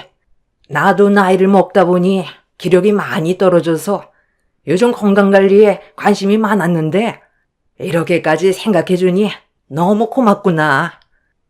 방금 한 말들을 대충 정리해보면 한의원에서 진료를 받으면 한약을 공짜로 주겠다는 거예요? 아니, 그게 어떻게 가능해요? 한약이 적은 돈이 아닐 텐데. 아휴, 제가 한의 원장인데 그런 거 하나 못하겠어요? 환자분들의 건강을 우선으로 생각하면 누구나 할 수 있는 일인데 너무 의심하는 거 아니에요? 그래, 좋은 일 하겠다는데 너는 왜 의심을 하고 그래? 무료로 한약을 주겠다는데도 꼭 그렇게 말을 해서 사람 기분 상하게 만들어야 되겠니? 우리 집안의 며느리로 들어와서 한약 한 번을 지어주지 않았으면서 왜 이렇게 말이 많아? 주면 주는 대로 그냥 감사합니다 하고 받아 먹을 것이지. 이 세상에 공짜가 어디 있어요? 그만큼 목적이 있으니까 그 비싼 한약을 무료로 주는 거 아니겠어요? 그래서 물어본 건데 어머니는 왜 이 사람한테 또 뭐라고 그러세요? 원래 가진 게 별로 없는 것들이 의심을 많이 하게 되어 있다. 사람이 좀 마음을 넓게 가지면 덧나니? 예비 며느리가 좋은 마음으로 해주고 싶어서 그런 건데 이상한 사람 취급하면 기분이 좋겠어? 이러니 너희들이 항상 제자리인 거다. 발전을 하려면 그만큼의 투자를 해야 되는 거야. 뭘 모르면 가만히나 있어라. 좋은 일 하려고 했다가 괜히 저 때문에 집안 분위기 안 좋아지는 것 같아. 더는 얘기하지 않을게요. 나중에 무료 한약 받고 싶으면 그때 연락 주세요. 세상에 공짜가 없다는 걸 살면서 항상 느껴왔었기 때문에 예비동서의 말이 이해가 되지 않았어요. 그래서 의심할 수밖에 없었고 그때부터 유심히 관심을 갖기 시작했습니다. 사람이 돈을 벌기 위해 일을 하는 거지 남을 위해 자신이 가지고 있는 모든 걸 퍼주지는 않잖아요. 저만 그런 것도 아니고 남편도 같은 생각을 가지고 있는데 시모와 시동생은 저희 부부에게 실망을 많이 했다면서 안 좋은 시선으로 바라봤어요. 결국 식사 자리에서의 분위기는 상당히 안 좋아졌고 이 모든 게 저 때문에 일어난 일이라면서 시모는 저에게 또다시 상처되는 말을 아무렇지도 않게 뱉어댔어요. 예비동서가 옆에 있는데도 거침없이 막말을 쏟아내길래 더는 듣고 싶지 않아 잠깐 자리를 피했습니다. 화를 가라앉히기 위해 잠깐 화장실에 들린 뒤 다시 자리로 돌아오려고 했는데 예비동서가 저를 기다리고 있었습니다. 저기 형님, 곧 결혼할 사이인데 형님이라고 불러도 되죠? 형님 잠깐만 이쪽으로 좀 와보세요. 저랑 잠시 진지하게 대화 좀 할 수 있을까요? 좀 전에 제가 했던 말에 대해 설명을 좀 해드리려고요. 제가 아까 무료로 한약을 준다고 했었던 것 때문에 좀 의심스럽고 언짢으셨죠? 적은 금액도 아닌 한약을 아무래도 무료로 주는 게 쉽진 않지만 저는 가능하다고 했잖아요. 그 방법이 크게 어려운 건 아니에요. 형님도 실손보험에 가입이 되어 있잖아요. 몸이 불편하셔서 한의원에 찾아와 검사를 받고 난 뒤에 일단 한약 비용 결제하시고 나중에 한약 받으시면 되는 방법이 있거든요. 그래서 무료로 한약을 받으실 수 있다고 설명드린 거예요. 제가 한의원장이잖아요. 이 권한은 저에게 있기 때문에 정보 조작이 가능하거든요. 그래서 형님도 오셔서 관리 받으시고 무료로 한약까지 받으시라고 한 거예요. 저는 좋은 의도로 말씀드린 건데 너무 안 좋게만 보시니까 서운해요. 저희도 이제 한 가족인데 이런 문제로 얼굴 붉히면 안 되잖아요? 그래서 설명드린 거니 다른 곳에는 절대 말씀하시면 안 돼요. 그러니까 지금 나한테 한 말을 정리해보면 실손보험에 가입이 되어 있는 걸 역이용해서 허위로 조작해 돈을 벌고 있다는 거잖아? 아니, 또 그렇게 생각하시면 안 되죠. 저는 환자분들을 위해 좋은 일을 해드린 것 뿐이에요. 비싼 한약도 무료로 먹고 환급받을 수 있게 도와주기까지 하는데 어떻게 이게 나쁜 일이라고 할 수가 있겠어요? 서민들이 왜 건강이 안 좋아지는지 아세요? 비싼 의료 시스템 때문에 관리를 받지 못해서 그런 거잖아요. 그러니 이런 편법적인 방법으로 이용해서 관리받으면 이것만큼 좋은 일이 어디 있겠어요? 저 정말 진지하게 얘기하는 거예요. 그러니 형님도 저를 너무 안 좋게만 보려고 하지 마시고 좋은 쪽으로 봐주세요. 그리고 주변에 소문도 많이 내주시고요. 이제 가족이 될 사이인데 서로 돕고 사는 게 좋은 거 아니겠어요? 지금 나한테 이런 말을 한 거에 대해 후회할 텐데 내가 누구인지 알고는 있는 거야? 방금 한 말 상당히 위험하다는 거 모르는 거 아니지? 네? 아, 제가 방금 말실수라도 했어요?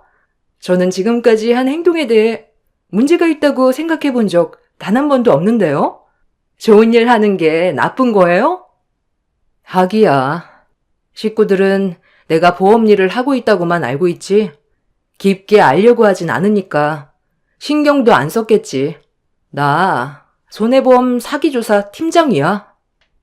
제 말이 끝나는 순간 예비 동서의 얼굴은 사색이 되었고 조금씩 뒷걸음질 치더니 말을 더듬기 시작했어요.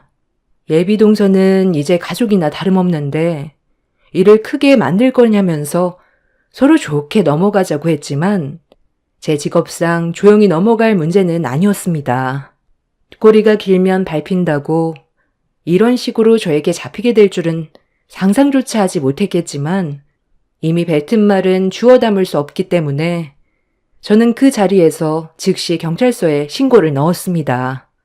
당황한 예비 동서는 도망치려고 거실에 있던 손가방을 챙겨 밖으로 나가려 하길래 저는 예비 동서의 앞을 가로막았고 시댁 식구들은 갑자기 벌어진 상황이 많이 놀랐는지 어떻게 된 거냐고 물어보길래 모든 걸 설명했어요. 그런데 제 말을 들은 시모가 잘못된 걸 알면서도 노발대발하면서 쓸데없이 일을 크게 만들었다고 저에게 분노를 표출했습니다. 남편은 당연한 일을 한 건데 제가 무슨 잘못을 했냐며 목소리를 높여 싸우기 시작했고 시동생은 예상하지 못한 말을 듣게 돼서 놀랐는지 예비동서의 행동이 정말 잘못된 일이냐고 물어보길래 저는 침착하게 다시 설명을 해줬어요. 실손보험이 처리되지 않는 항목을 허위로 조작해 보험금을 타먹었기 때문에 명백한 사기 범행이라고 설명해주면서 제가 하는 일이 이런 보험 사기를 조사하는 일이라고 하자 시동생은 소파에 주저앉았습니다. 제가 아니더라도 결국엔 잡히게 될 문제라고 시모에게도 설명을 해줬지만 시모는 제 말을 듣지 않았어요. 한의원장 며느리를 잃게 된 거에 대해 분노했고 머리채를 잡으려 하자 남편이 시모를 가로막았습니다. 예비 동서는 저에게 한 번만 살려달라면서 납작 엎드려 용서를 구했어요. 하지만 잘못된 걸 바로잡는 게 제 일이었기 때문에 결국 예비 동서였던 그 여자는 보험 사기로 검찰에 송치가 되었습니다. 시모는 이 문제로 충격을 받고 개거품까지 물며 쓰러지게 되었네요. 그리고 한의사협회 윤리위원회에서 징계를 검토 후 보험 사기를 인정해 의료법 위반으로 한의원장인 그 여자는 유죄를 확정받게 되었습니다. 그런데 시모는 아직까지 저에게 화가 많이 나 있는 상태입니다. 저 때문에 한의원장 며느리를 놓친 거에 대해 분노를 가라앉히지 못하고 있어요. 제가 이 일을 눈 감아줬어도 분명 다른 보험 사기 조사팀에서 나와 조사를 했을 테고 결국 처벌을 받았을 텐데 제가 개입을 했다는 거에 화가 많이 난 상태입니다. 시동생의 인생을 구한 게 저인데도 욕을 먹고 있는 현실이 참 안타깝습니다. 반대로 시동생과 시부는 저에게 고마워하고 있지만 시모가 하도 난리쳐서 한동안 시댁에 가지 않고 있는 중이네요. 어차피 이렇게 된 거 시모와 연 끊고 사는 게 좋겠어요. 아무리 좋은 일을 해도 시모는 저를 마음에 들어하지 않으니까요. 제 사연을 들어주시는 분들께서 한의원에서 조건 없이 한약을 주겠다고 하면 의심부터 하시길 바랍니다. 공범으로 몰릴 수가 있기 때문에 그런 곳은 피하시고 꼭 신고를 해주시길 부탁드리겠습니다. 그래야 추가적인 피해를 막을 수가 있습니다. 제 사연 들어주셔서 감사합니다. 안녕하세요. 저는 40대 초반에 접어든 남자입니다. 제가 여기에 사연을 신청한 이유는 함께한 세월이 오래되진 않았지만 가족이라는 단어 하나 때문에 서로 믿고 의지하면서 살아왔었는데 충격적인 사건이 온 집안을 한순간에 무너뜨리게 되는 일을 겪게 되었고 이 문제를 앞으로 어떻게 처리를 해야 할지 가족 모두가 많은 고민에 빠져 있는 상태라 이렇게 글을 작성하게 되었어요. 가족이라는 의미는 각자 다르게 해석이 될 수 있겠지만 저 같은 경우 힘들고 고통스러운 인생 여정을 가장 진실한 마음으로 끝까지 함께 해줄 사람들을 가족이라고 생각하며 지금까지 살아왔었습니다.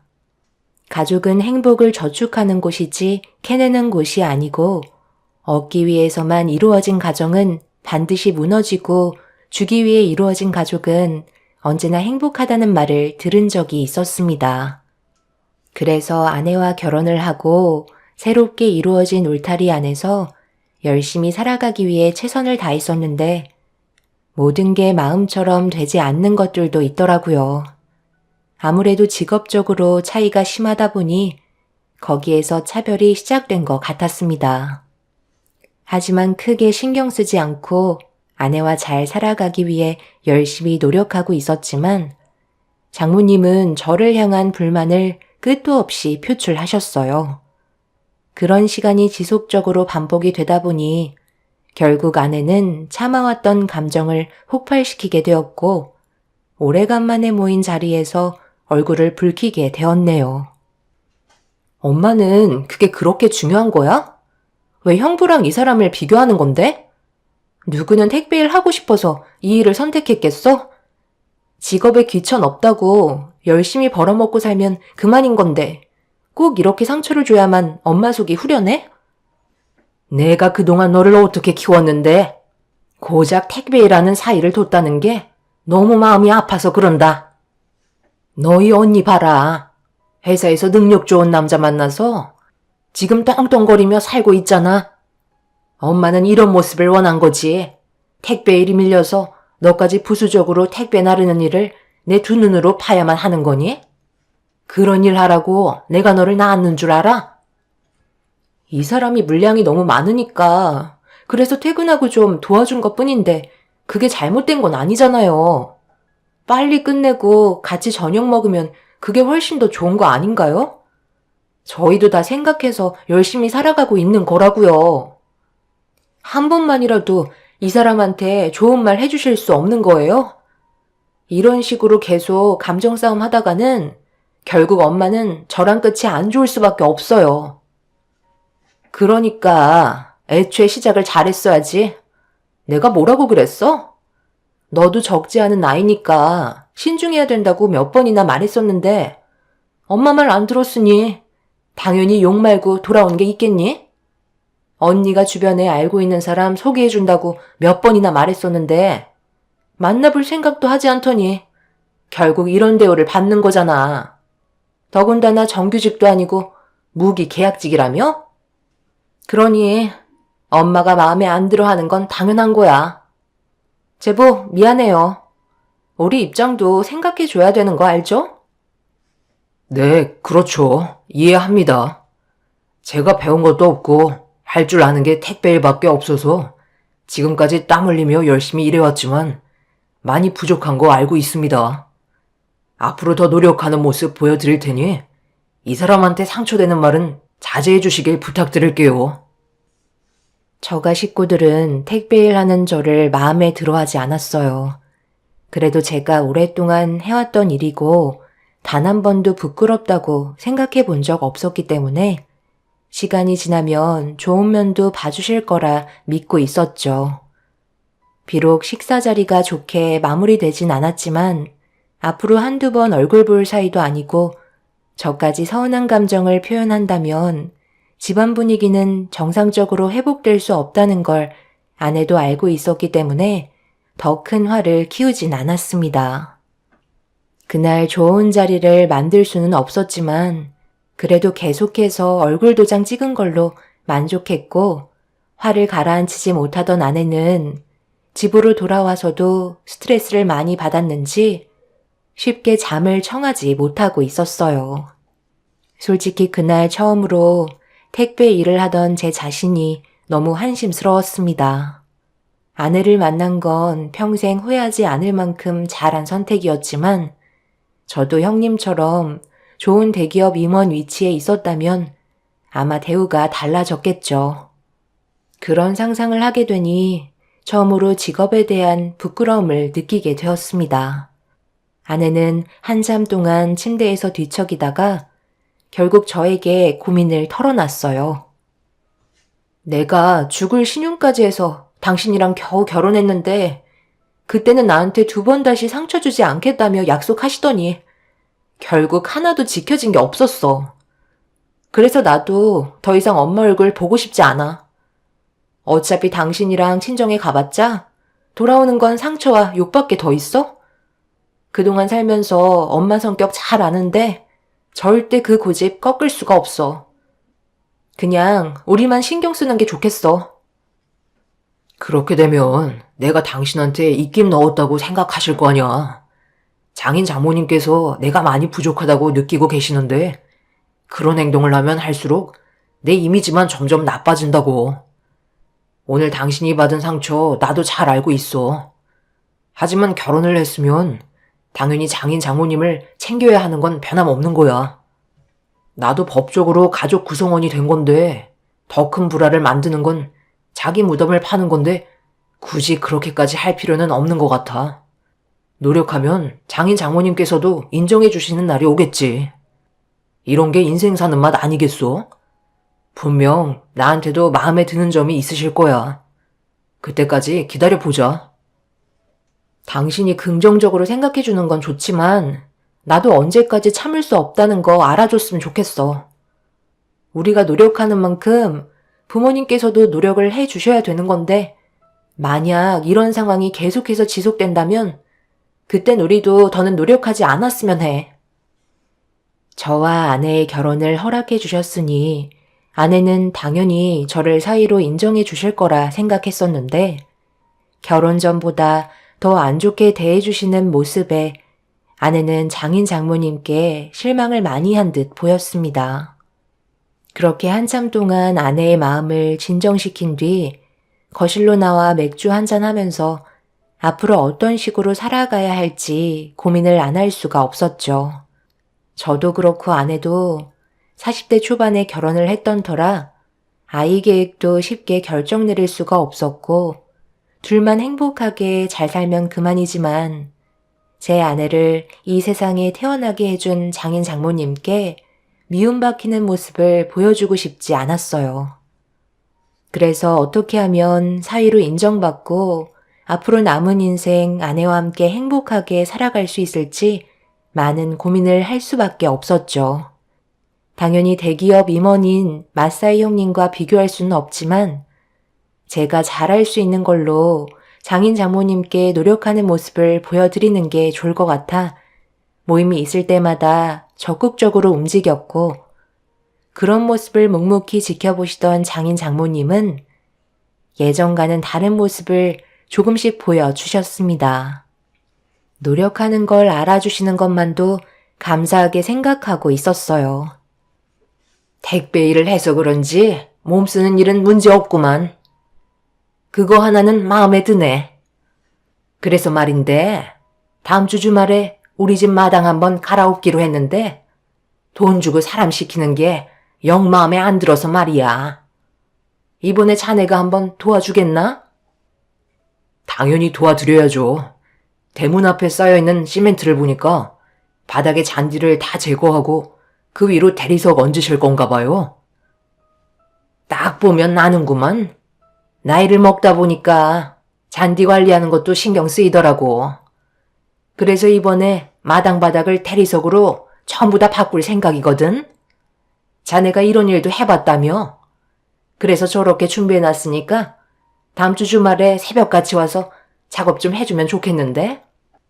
체력적으로 많이 힘들 테니 내가 백숙 좀 해줄 테니까 이번에 사위로서 제대로 실력 발휘 좀 해보게. 엄마는 이 사람을 그냥 머슴꾼으로만 생각하는 거야? 어떻게 매번 올 때마다 집안에 하자 있는 것들은 전부 이 사람을 시키는데 아무 말 하지 않고 가만히 있으니까 점점 더 지나치다고 생각되지 않아요? 설마 이 넓은 공간을 혼자서 처리하라는 건 아니죠? 형부도 다음 주에 별일 없을 텐데 같이 좀 도와주면 좋을 것 같은데요? 설마 싫다고는 안 하시겠죠? 뱃만 굴리던 내가 저걸 도와서 하라고? 차라리 옆에 없는 게 도와주는 거야. 쓸데없는 말로 분위기 조성하려 하지 말고 밥이나 먹지 그래. 각자 잘할 수 있는 분야가 다른 거야. 나는 돈을 잘 버니까 장모님께 때마다 용돈을 두둑하게 드릴 수 있는 거고 동서는 몸 쓰는 일을 하니까 체력적으로 할 수 있는 것들을 처리해 주는 거라고. 머리가 나쁘면 몸이 고생한다는 말 몰라? 뭐라고요? 지금 말 다 했어요? 이 사람이 어딜 봐서 머리가 나쁜데요. 형부가 좀 배웠다고 상대방을 무시하는 거예요? 뭘 무시해? 있는 그대로 사실을 얘기한 것뿐인데. 동서, 내 말이 틀렸어? 머리가 안 되니까 지금 택배일 하고 있는 거잖아. 형님, 그래도 이 사람 옆에 있는데 저한테 그런 말 하시는 건 솔직히 기분이 좋은 건 아니네요. 사과해 주셨으면 좋겠는데요. 무슨 사과야? 그냥 대충 알아먹으면 되는 거지. 또 시작인 건가? 서로 얼굴 보니까 막 헐뜯고 싶은 욕구가 생겨? 괜히 또 일 크게 만들지 말고 오늘은 조용히 넘어가도록 하게. 내 나이 먹고 사이들 싸우는 거나 보고 있어야겠어? 장모님은 제 편이 아닌 형님 편을 들어주셨지만 충분히 짐작하고 있었어요. 형님은 처가에 올 때마다 장인 장모님께 주머니가 두둑해질 정도로 용돈을 챙겨 드렸습니다. 하지만 저희 가족은 아직까지 그런 여유가 있진 못했죠.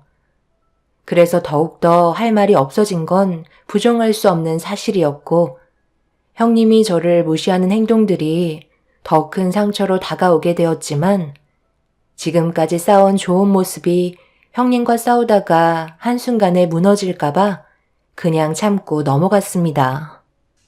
감정이 안 좋아진 상태에서 표정 관리가 되지 않자 자리를 피하려는데 형님은 그동안 안 보여줬던 모습을 보여주었네요. 큰 목소리로 장인 장모님에게 용돈이나 드려야겠다면서 가방에서 돈 봉투를 들이며 필요한 데 사용하시라고 재력을 과시하는데 그런 행동들이 정말 유치해 보였어요. 신경 쓰지 않으려 했지만 제가 열심히 하는 모습들이 형님의 눈에는 거슬려 보였던 것 같았죠. 그렇게 돌아온 주말에 결국 아내와 단둘이 다시 처가로 바닥 공사를 진행하려 하는데 형님네가 오더니 마당을 쓱 한번 훑어보곤 집으로 들어가 나오지 않았습니다. 조금이라도 도와주면 많은 도움이 되었을 텐데 본인에게 시킨 일이 아니라고 생각해서 그런지 아예 신경조차 쓰지 않았어요. 전문적으로 일하시는 분들을 불러주시면 편하겠지만 장모님이 외부에서 바닥 공사를 전문으로 작업해 주시는 일꾼들 쓰는 걸 별로 좋아하지 않았어요. 그래서 어쩔 수 없이 저 혼자 모든 걸 감당해야만 했었죠. 그렇게 한참 동안 땀 흘리며 고생하고 있는데 생각보다 진행이 더디게 되자 장모님의 표정이 별로 좋아 보이지 않았어요. 잔디를 먼저 전부 다 드러내야 했기 때문에 본격적인 작업으로 들어가기에는 시간이 더 필요했어요. 아무래도 혼자서 모든 걸 감당할 수가 없어서 형님에게 도움을 요청했는데 장모님께서 강하게 거부하시더니 형님은 험한 일을 해본 적이 없으니 저 혼자 감당하길 원했어요. 장모님, 이 많은 걸 저 혼자 다 할 수가 없어요.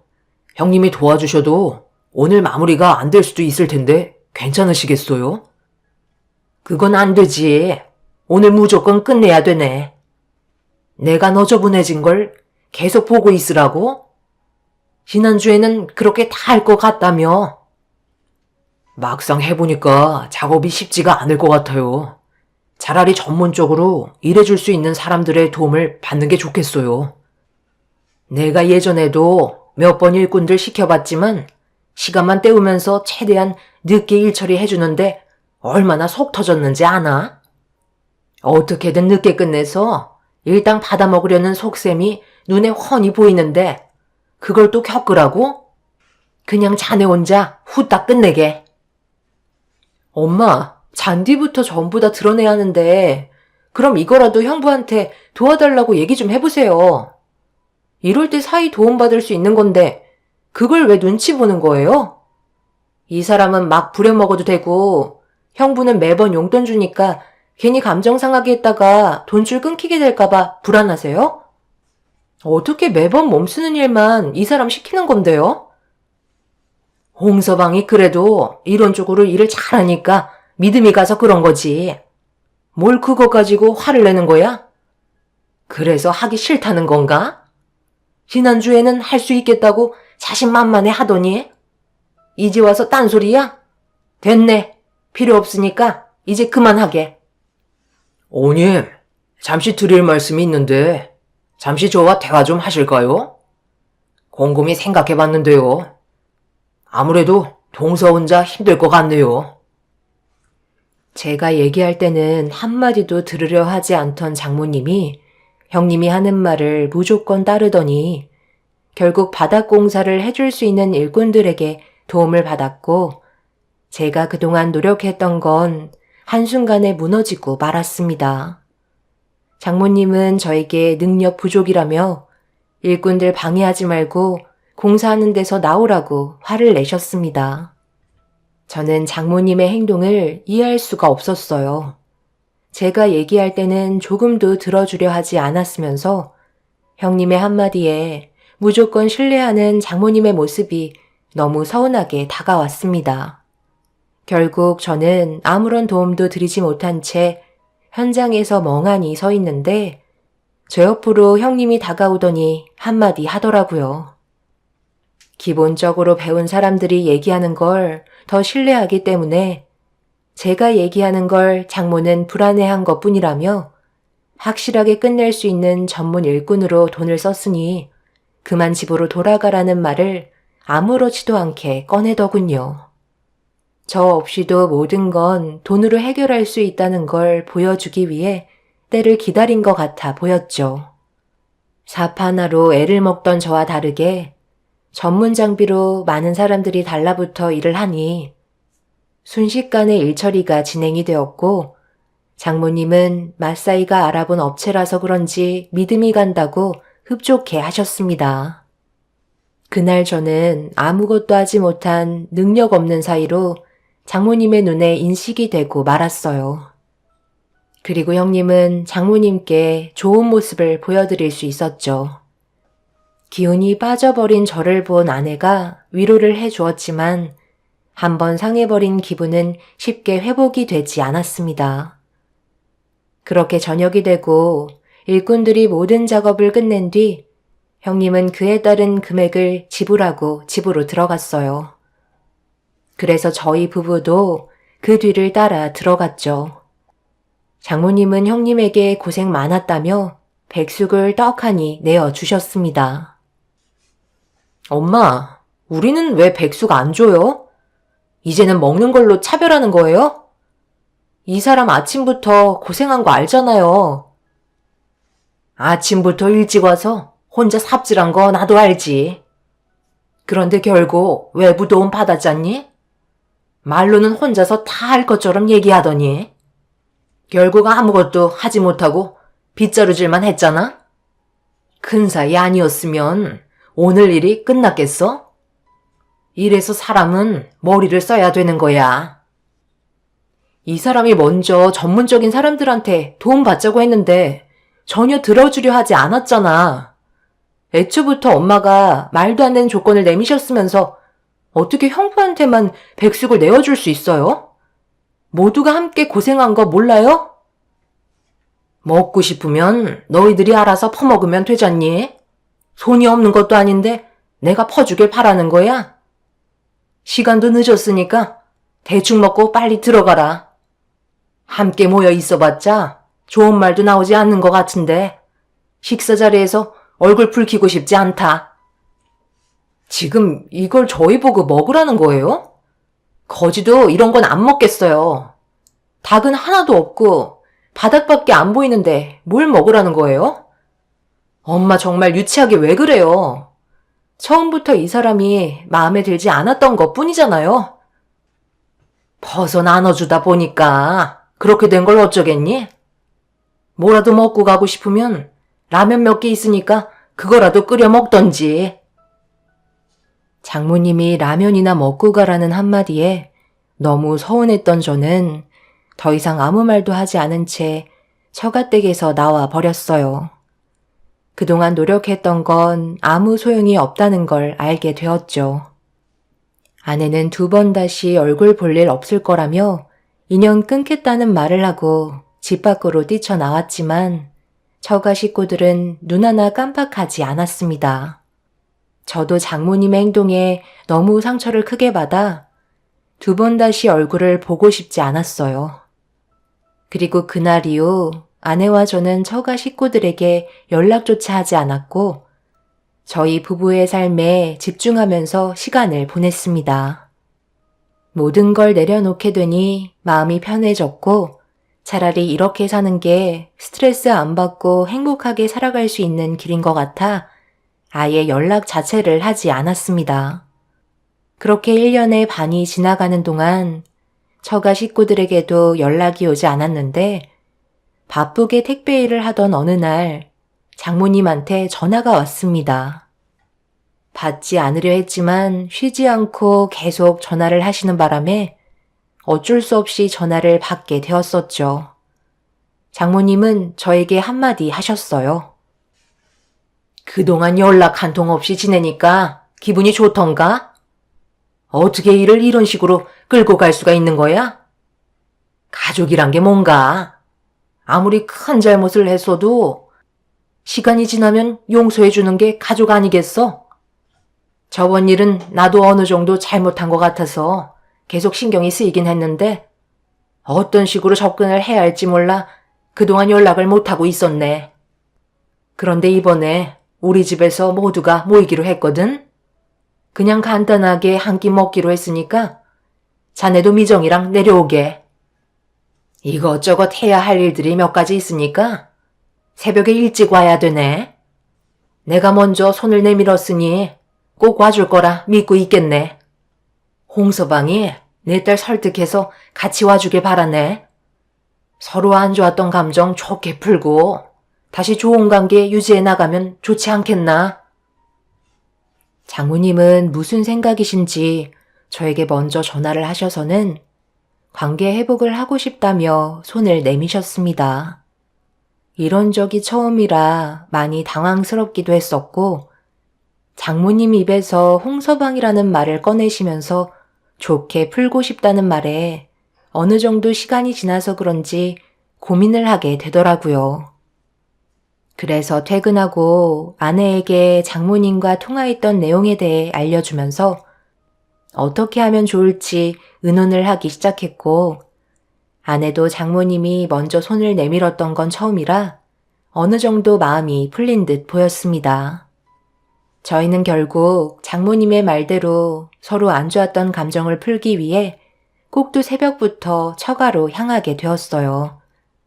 그렇게 저희가 도착을 하자마자 장모님은 기다렸다는 듯이 저희에게 선물이라며 무언가를 하나씩 건네줬어요. 건네받은 물건을 자세히 보니 고무장갑이길래 당황한 아내는 고무장갑을 왜 줬는지 물어보자 저희를 뒷마당으로 데리고 가셨습니다. 그리고 눈앞에 펼쳐진 광경은 충격적이었고 아무 말도 나오지 않았네요. 장모님이 저희를 부른 건 다름 아닌 김장 때문에 일손이 모자랄까봐 일 시켜 먹으려고 부른 거였습니다. 아내는 고무장갑을 바닥으로 던지면서 저에게 집으로 돌아가자며 화를 냈어요. 그러자 장모님께서 형님네에도 지금 거의 다 오고 있을 거라며 함께 김장하면서 안 좋았던 감정 풀 수 있을 것 같아 모임을 계획한 거라고 저희를 붙잡으셨죠. 이미 배추는 절여진 상태였기 때문에 속재료만 만들어서 채우기만 하면 되는 거라 크게 어려운 건 없었어요. 형님 내외와 함께 만들면 금방 끝날 것 같았습니다. 아내도 형님 내외가 저희와 안 좋았던 감정 풀고 싶어서 서둘러 오고 있다는 말에 어쩔 수 없이 장모님 일손을 돕게 되었습니다. 그렇게 꼭두 새벽부터 장모님의 지시대로 바삐 움직이고 있는데 시간이 지나도 형님 내외가 오지 않고 있더라고요. 그래서 아내가 언제 오냐며 장모님께 물어보자 중간에 통화를 하셨는지 오는 도중 차가 멈춰서 잠깐 카센터에 들렸다고 시간이 걸린다는 말에 일단 저희는 묵묵히 김장을 담그게 되었죠. 결국 한참의 시간이 지나고 늦은 오후가 되어서야 김장을 끝낼 수 있게 되었고 전부 다 통에 담아둔 뒤 저녁 준비를 하는 사이 그제서야 형님네가 처가에 도착을 했습니다. 차에서 내리자마자 저희 부부에게 달려와 미안하다며 차가 고장이 나서 어쩔 수 없었다고 난감한 표정을 보이는데 눈으로 확인할 수가 없으니 믿을 수밖에 없었어요. 그런데 장모님이 마당 한편에 쌓아둔 김치통을 형님 차에 실으라며 지시를 하길래 얼마나 실으면 되냐고 여쭤본 순간 저희 부부는 기분이 상하고 말았습니다. 장모님이 드실 김장김치는 이미 김치 냉장고에 전부 다 들어간 상태인데 나머지 김장김치를 전부 다 형님 차에 실으라는 말을 하셨어요. 그러자 아내는 저희 건 없냐고 여쭤보니 형님네가 다른 사람들에게도 김치를 나눠줘야 해서 저희 부부에게는 돌아가지 않을 것 같다는 충격적인 말을 꺼내셨네요. 꼭두 새벽부터 저희를 이용해 먹기 위한 하나의 수단으로밖에 생각하지 않았고 너무 화가 난 저는 처음으로 분노하고 말았습니다. 장모님께 소리치며 화를 내려 하는데 갑자기 누군가 초인종을 누르면서 열려있는 대문으로 여러 명의 사람들이 몰려오더라고요. 가족 모두가 경계하는 눈빛으로 누구냐고 물어보니 형사분들이었고 그 순간 갑자기 형님이 도망을 치기 시작했어요. 너무 순식간에 일어난 일이라 어쩔 줄 몰라 하고 있는데 도망치고 있던 형님의 품에서 백색 봉투 하나가 떨어졌고 그걸 아내가 주워들자 장모님이 급하게 달려와 봉투를 달라고 재촉하길래 아내는 얼떨결에 봉투를 장모님께 건네드렸어요. 그런데 그걸 본 형사가 장모님 손에 넘어간 봉투를 달라며 손을 내밀었고, 장모님은 갑자기 백색 봉투를 구겨서 입안에 집어넣기 시작했네요. 예상하지 못한 일들이 닥친 터라 아내와 저도 우왕좌왕하며 형사님들께 무슨 일이냐고 물어보자 충격적인 말을 들을 수 있었습니다. 형님이 다른 임원들과 회사 공금을 횡령했다는 말과 함께 장부를 찾고 있었는데 그게 장모님 댁에 보관되어 있는 것 같다며 장모님 입에 들어간 백색 봉투를 꺼내려고 형사들이 애를 먹고 있는 상황이었어요.